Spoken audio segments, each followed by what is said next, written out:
আমার এই মিনি ব্লগে তোমাদের অনেক অনেক ওয়েলকাম। রায়গঞ্জের রাজবাড়ি মার্কেটে প্রতি বছর মাঘী পূর্ণিমাতে নিত্যানন্দ বাবুর আবির্ভাব উৎসব আয়োজন করা হয়। এখন এমনিতেই ভালোবাসা সপ্তাহ চলছে, তাহলে চলো ভালোবাসার কিছু কথা আমরা লীলা কীর্তনের মাধ্যমে শুনে নিই।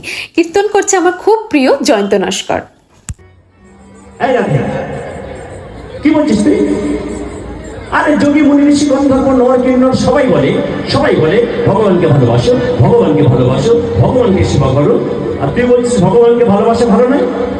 বলে হ্যাঁ রে, আমি বলছি ভগবানকে ভালোবাসা ভালো নয়। কেন বলছি জানিস? শুনবি? সবসময় ব্যবহার করি ভালোবাসি কথাটা, যাকে তাকে বলে দিও, তুমি আমার এই, তুমি আমার সেই, তুমি আমার ওই, তোমায় ছাড়া আমি বলে তো মাঝে না ওরা সপ্ত মুখের কথা, তোমায় ছাড়া বাড়ি মানে একটা মুখের কথা। ভালোবাসি কথাটা বলতে শুনতে পৃথিবীটা অন্ধ হয়ে গেল। সবাই আমরা বলি ভালোবাসি। ভালোবাসা মানে কি? ভালোবাসা কারে কয়?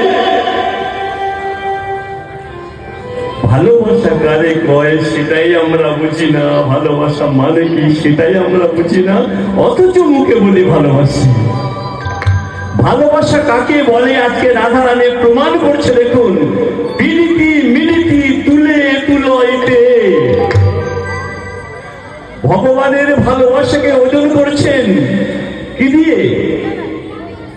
বাস্তবে একটা আপনি বাজারে যাবেন, দোকানে যাবেন, গিয়ে যদি আপনি দোকানদারকে বলেন যে একটা যে কোনো জিনিস ধরুন 500 গ্রাম ডাল দিন তো আমাকে, আপনি বললেন দোকানদার কি করে? মা থেকে ঠোঁটে ডাল তুলে পাল্লার একদিকে চাপালো, ওজনের জন্য বাটকাটা চাপানো হলো।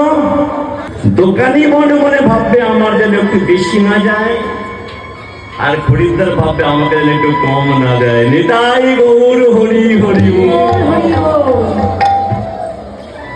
লক্ষ্য কিন্তু একই। যেন মিলিতি মানে হলো মৃত্যু। যে জিনিসটাকে আমরা সবাই সব থেকে বেশি ভয় পাই, আমাদের মৃত্যু, সেই মৃত্যুর সঙ্গে তুলনা করা হচ্ছে ভগবানের প্রেমকে, ভালোবাসাকে। পাল্লা যখন চাকানো হলো, একদিকে মৃত্যু একদিকে ভালোবাসা, কোনটা হালকা হলো আর কোনটা ভারী হলো? পিডিতি শরীরে পিডিতি গুরুয়া। খুব ছোটর মধ্যে এটা তোমাদের সাথে শেয়ার করলাম। 7 দিন ব্যাপী এই অনুষ্ঠান চলে, তার মধ্যে আমি একদিন হলেও এই কীর্তনে যাই। তবে ছোটবেলায় আম্মার সাথে এই কীর্তনে আরো বেশি আসা হতো। আজকের ভিডিওটা এটুকুই, টাটা।